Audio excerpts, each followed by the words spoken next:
guys, welcome back to Last Moment Tuitions. I am Dhruvi and today we'll be starting with new subject जो है network theory. इसका prerequisite है BEE.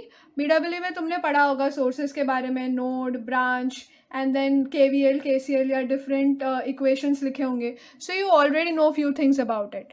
तो ये subject में हम inner depth में जाएंगे. So let us start with what is source. So source is the basic network element that is used to supply energy to the network. यानी कि सबसे base element जो पूरे network को energy देगा उसे हम source कहते हैं. Now there are two types of sources. First is independent source and the second is the dependent source. Now what do you mean by independent source? यानी कि जो तुम्हारा आउटपुट कैरेक्टरिस्टिक्स होगा वो कोई और नेटवर्क वेरिएबल पे यानी कि कोई और नेटवर्क वेरिएबल इट मीन्स कोई और करंट या वोल्टेज पे डिपेंड नहीं करेगा. So output characteristic do not depend on any other variable. Dependent sources यानी कि तुम्हारा जो आउटपुट कैरेक्टरिस्टिक होगा that will depend on any other variable and this variable could be either current या फिर voltage. So let us see in depth क्या होता है. इंडिपेंडेंट सोर्स दो तरीके के होते हैं, एक वोल्टेज और एक current. So these are the representation. हमने ऑलरेडी इंडिपेंडेंट सोर्सेज के साथ काफ़ी इक्वेशंस लिखे हुए हैं पहले सेमेस्टर्स में. And dependent source is always represented by a diamond symbol. ठीक है, there are 4 types of dependent sources. First is voltage current voltage source, voltage controlled voltage source. Second is voltage controlled current source, current controlled voltage source and current controlled current source. Now what are these 4 types? Let us see in depth. So first हम देखेंगे voltage controlled voltage source यानी कि VCVS in short. So यहाँ पर हम क्या from simple English we can infer is कि voltage controlled voltage source यानी कि वो voltage source जिसका controller voltage है, वोल्टेज पैरामीटर है. तो तुम यहाँ देख सकते हो हमारा आउटपुट साइड पे वोल्टेज है. It is being controlled by the voltage यानी कि voltage source that is controlled by the voltage. Okay, next you can see over here is voltage controlled current source यानी कि current source. Now this is the current source, direction दिया current का. तो current source जिसका controller voltage है, सो this is called as voltage controlled current source. वो current source जिसका controller voltage है. So now these are the first 2 types. So let us see what is the equation for the same. So first one के लिए VCD that is output side is equals to mu times VAB that is input. So हम ये वाले terms का equations लिखेंगे. So voltage source is controlled by voltage. So mu can be considered as the gain. ठीक है, इसे हम voltage gain बोल सकते हैं. Similarly यहाँ पर क्या आएगा, it will be ICD is equals to GM into VAB. ठीक है, अब हमारा करंट सोर्स है तो इन टर्म्स ऑफ करंट लिखेंगे is equals to GM a constant and VAB जो हमारा कंट्रोलर है.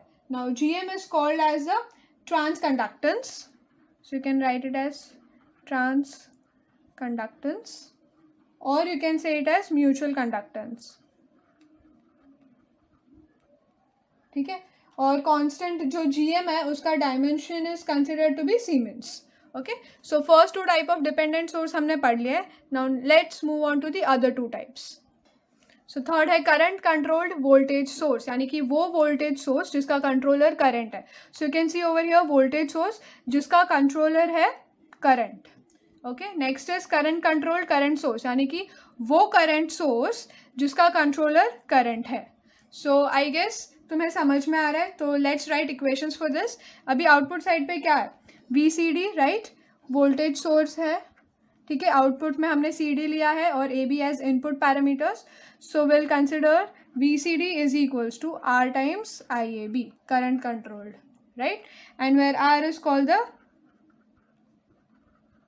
रेजिस्टेंस और you can say it is perfectly called as a transresistance. Okay, और म्यूचुअल रेजिस्टेंस.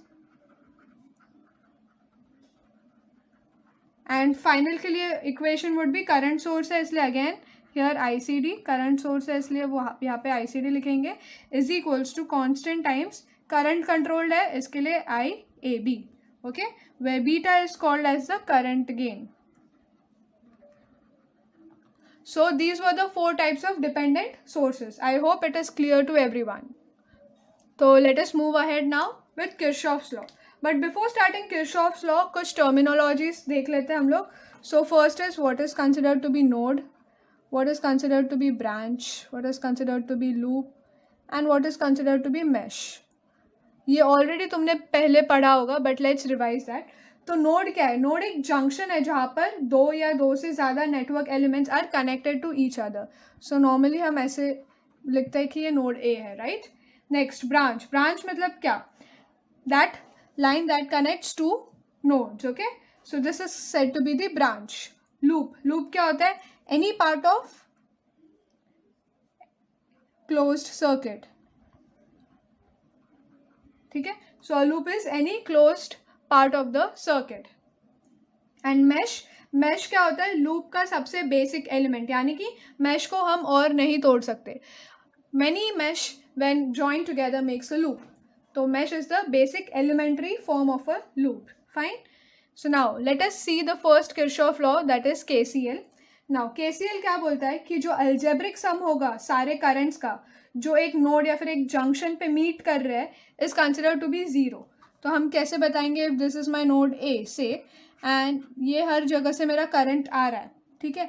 सो लेट अस से ये करंट आ रहा है, ठीक है. सो से I1, I2, I3, I4 and I5. So let us consider कि ये हमारा नोड है एंड डिफरेंट करंट्स आ रहे हैं. So it says that algebraic sum of all currents that meet at the junction is said to be zero. ठीक है. Or you can consider कि the sum of current that is incoming is equals to the sum of current that is outgoing. यानी कि I1 plus I2 यानी कि incoming current is equals to outgoing current यानी कि I3 plus I4 plus I5. So I hope this is clear to you. Next is Kirchhoff voltage law. So ये बोलता है कि the algebraic sum of all the voltages in any circuit, in any closed circuit और mesh और loop is zero. यानी कि अगर हमने algebraic sum लिया सारे voltages के in a circuit, it will be considered to be zero. Okay, so next we'll move on to solving a numerical. सबसे बेसिक सिंपल न्यूमेरिकल. सो हमें फाइंड करना है voltages V1 and V2 in the network. So ये हमारा network दिया हुआ है. So how will do? First will apply what? KVL. Correct. Will apply KVL to the loop. ठीक है, नोड वोड नहीं है तो इसलिए हम KCL नहीं KVL यूज करेंगे. Now it says the algebraic sum of all the voltages is equals to zero. So let's move in this direction. तो ये यहाँ पर पॉजिटिव टर्मिनल है तो +6 वोल्ट्स. ओके, देन यहाँ पर जा रहा है minus. So minus what is the voltage? V is equals to I into R. Current flowing through this is I and resistance is 2. So 2I. Next is plus 4I दिया हुआ है. Again यहाँ पर minus 4I is equals to 0. ना how -4I? Current flowing same ही है, यहाँ पर I ही है, रेजिस्टेंस 4 है. So -4I is equals to 0. On solving what you get is 6 is equals to 2I. तो I का value we get it as 3 amperes. Current का unit is ampere. So we have calculated the value of I, right. Now what is V1? Now we already know V is equals to IR, right. So V1 का R is 2 into current is I. So 2 into 3 that is 6 volts. V2 same, resistance is 4 into current flowing is I, that is 3, that is. So I hope you have understood this, and for any queries you can write to us in the comment section below. We'll try to clear your doubts. Please share it with your friends as much as possible and see you in next lecture. Till then, bye bye.